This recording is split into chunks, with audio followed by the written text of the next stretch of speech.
Hey everyone, it's Lexie. So in today's video I'll be sharing with you my favorite audiobook. So recently, basically from this year, I've been really getting into audiobooks, and I think it's because my library is switched over to Libby, which I think is just better for audiobooks overall, and I find it's a really good way to get through a lot of the nonfiction books, especially because for driving I can just kind of listen to it. I don't really need to pay too much attention, but I do tend to like nonfiction audiobooks over ones that are kind of like stories, just because I feel like I tune out a little bit sometimes, so it's hard for me to keep track.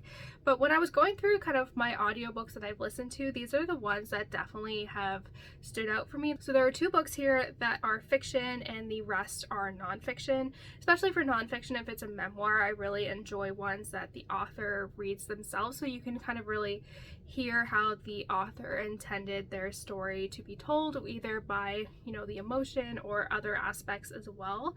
So I've really enjoyed that. And then the other two kind of fiction ones were just because the narrator was fantastic. So without further ado, let's get started. So I'll start out with the fiction audiobooks first. First up, we have Daisy Jones and the Six. I listened to this audiobook. I actually had to get the audio CD when I was driving out to Chesapeake Bay last summer for a conference, and the audiobook lasted me literally as soon as I rolled into the resort. I finished it and I was just obsessed. So I'm sure you guys know this show, or I guess their TV show just came out recently, so I know this is a well-loved book on both BookTube and BookTok, but I think it's well deserved. And I think the way you can read, or I feel like the best way to consume this is via audiobook, because it is told through kind of a historical memoir where people are recounting.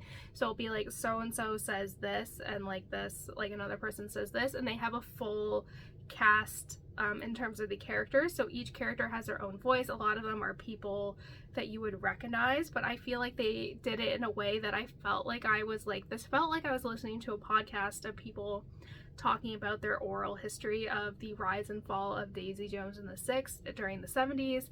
And it was just amazing. I was so engrossed. It was an 8-hour car ride, but I was so invested in this entire thing.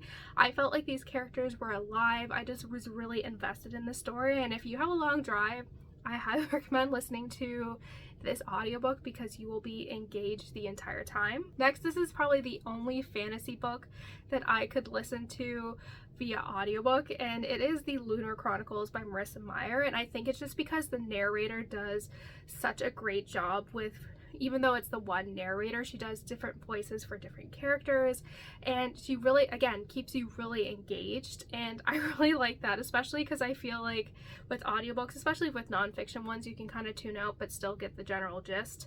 In this case, I was just so engaged with the story, and it's not too complex, but it's able to it's not too complex of a story, but I was just engaged the whole time. Is because this is such a character heavy series, you really kind of get a lot of the characters' personality and just kind of their mannerisms through the narrator, which I think makes it a lot of fun. So I definitely was thinking when I was making this list, because I listened to the audiobook for Cinder in particular years ago, I want to say 2015. So I was maybe if I could finish all my other books on my TBR, I'll kind of listen to the audiobooks for these ones, just because they're a lot of fun, and it'd be great to revisit these these stories as well. But overall, like I said, this is just a fantastic narration that is done for the series. Next up, we have Lauren Graham's memoir. So we have Talking as Fast as I Can and Have I Told You This Already? And because she is the one that is reading this, her book, you do get a lot of the humor that she throws in, and the delivery of these jokes that are kind of written into her memoir, but you kind of get her delivery. And if you're a fan of Gilmore Girls, it's just Lorelai is reading this to you.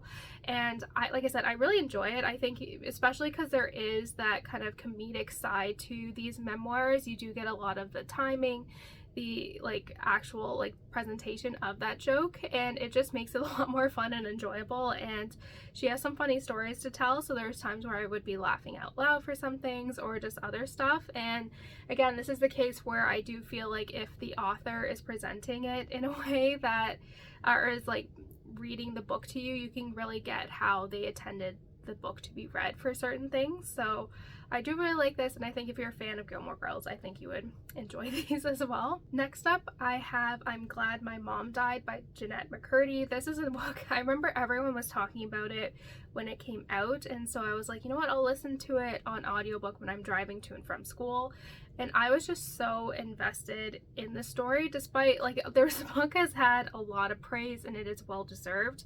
And I think it's because especially in this case, despite it being dark subject matter related to kind of maternal abuse and just the, you know, dark side to childhood fame, she is able to integrate a lot of humor to it. And I think especially because because it's such dark subject matter, if it just focused on that and it was too dark, I feel like it could be harder for people to digest. So because of the integration of the humor with the dark subject matter makes it easier to read, and especially in some cases because she's had such a, you know, very interesting and complex, you know, story, you definitely get a lot of the emotion that's in here. You kind of, again, get the humor that's integrated and with like how she is presenting it, and you just definitely get a lot of the emotion that she has even about these events that happened years ago. So I would recommend the audiobook for this one. I'm sure everyone's already aware of this book, but it was just very eye-opening and a really, really amazing memoir. So to finish things up on kind of a lighter note, I have the Office Bffs, which is narrated by the authors, which is Jenna Fisher and Angela Kinsey.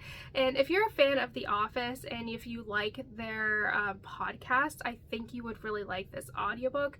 In addition to them, kind of the way the book is written too, it's like Jenna writes something, Angela does something. So it's very conversational too, in terms of, like, it's kind of like Daisy Jones and the Six, where one person says something, the other one says something, so you kind of get that kind of different perspective on things. But especially the audiobook in particular has some little tidbits here where other cast members make appearances that aren't really included in the book itself, like someone sings a song, or like there's other things here that I think if you are an Office fan, I think you would really enjoy. So I really like that one, especially too, like you can tell, like you can really get the emotion where they're talking about, like you can tell like they valued their time on that show like tremendously. Like it means a lot to them even now, even though has ended for several years, but you can tell that those relationships and memories mean a lot to them. So you can tell where they're like kind of choking up and getting really emotional about these people that they formed these bonds with.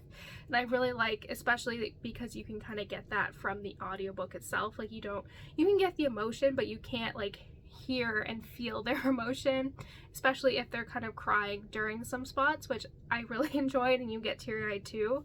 But yeah, like I said, if you are a fan of the podcast, it's basically kind of like that, but there's a book that comes with like photos that you can kind of look at as well. But like I said, I would recommend the audiobook just because it does have kind of extra tidbits from other cast members in it as well.